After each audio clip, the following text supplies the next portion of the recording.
ગુલાબ જાંબુની આપણે ચાસણી બનાવવાની છે. તો પહેલાં મેં ખાંડ લીધી છે અને પાણી લીધું છે અને એક આપણે તપેલું લેવાનું છે. આપણે તપેલામાં ખાંડ લઈ લીધી છે અને હવે આપણે એમાં પાણી ઉમેરશું અને હવે આપણે ગેસ ચાલુ કરી લઈશું ને સાવ ધીમો ગેસ રાખશું અને આપણે ખાંડ ઓગાળી લઈશું.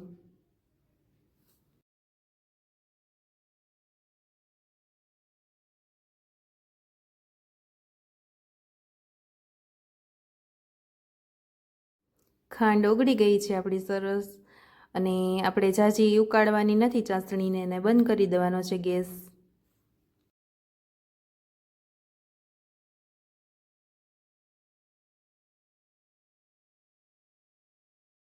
અહીંયા મેં લીધું છે ઘી અને લોટ બાંધવા માટે લીધું છે દૂધ.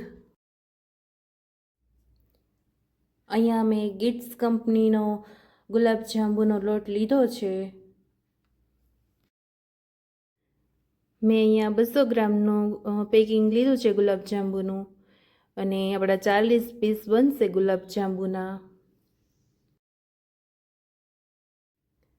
અહીંયા આપણે લોટ બાંધવા માટે દૂધ લીધું છે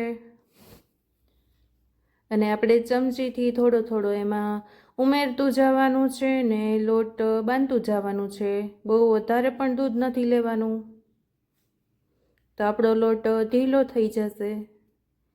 એટલે જોઈએ એ પ્રમાણમાં દૂધ લેવાનું છે. કઠણ થઈ જાય લોટ તો પાછો આપણે દૂધ એક ચમચી ઉમેરવાની છે ને લોટ બાંધતું જવાનું છે. ગુલાબ જાંબુનો લોટ તૈયાર થઈ ગયો છે.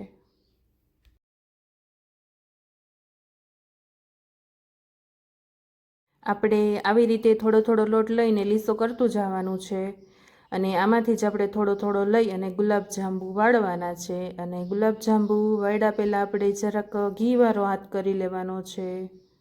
અહીંયા મેં આવી રીતે કરવાનો છે ઘીવાળો હાથ ને પછી ગુલાબ જાંબુ વાળવાનું છે આવી રીતે.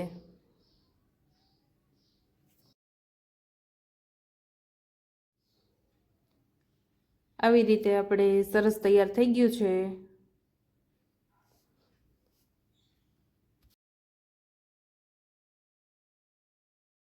આપણે લીધું છે તળવા માટે ઘી અને હવે આપણે ગુલાબ જાંબુ તળી લેશું અને આપણો ગેસનો તાપ ધીમો રાખવાનો છે.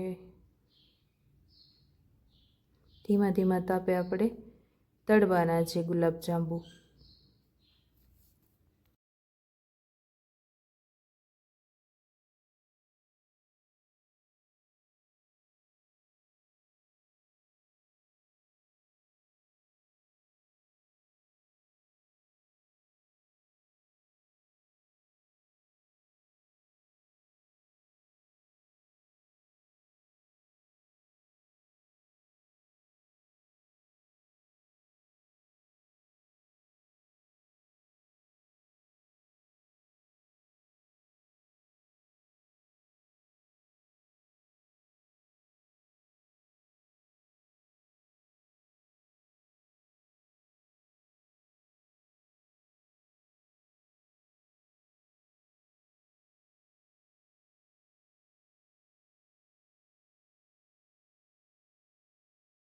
આપણા ગુલાબ જાંબુ છે એ આવી રીતે એકદમ બ્રાઉન કલર કરવાનો છે.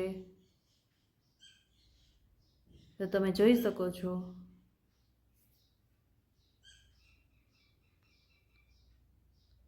અને હવે આપણે કાઢી લઈશું એને.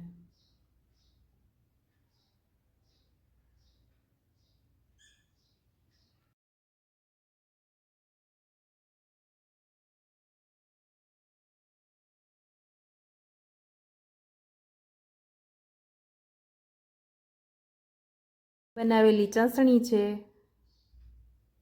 અને હવે આપણે એમાં ગુલાબ જાંબુ નાખી દઈશું.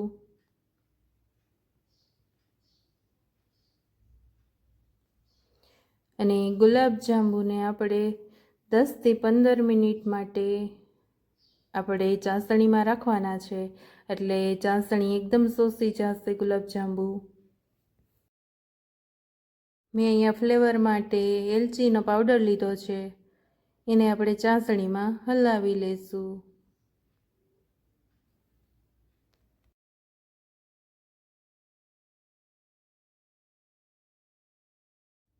આપણા ગુલાબજાંબુ તૈયાર થઈ ગયા છે. તો તમને જો મારી ગુલાબજાંબુની ડીશ પસંદ આવી હોય તો લાઈક કરો, શેર કરો અને સબસ્ક્રાઈબ કરો.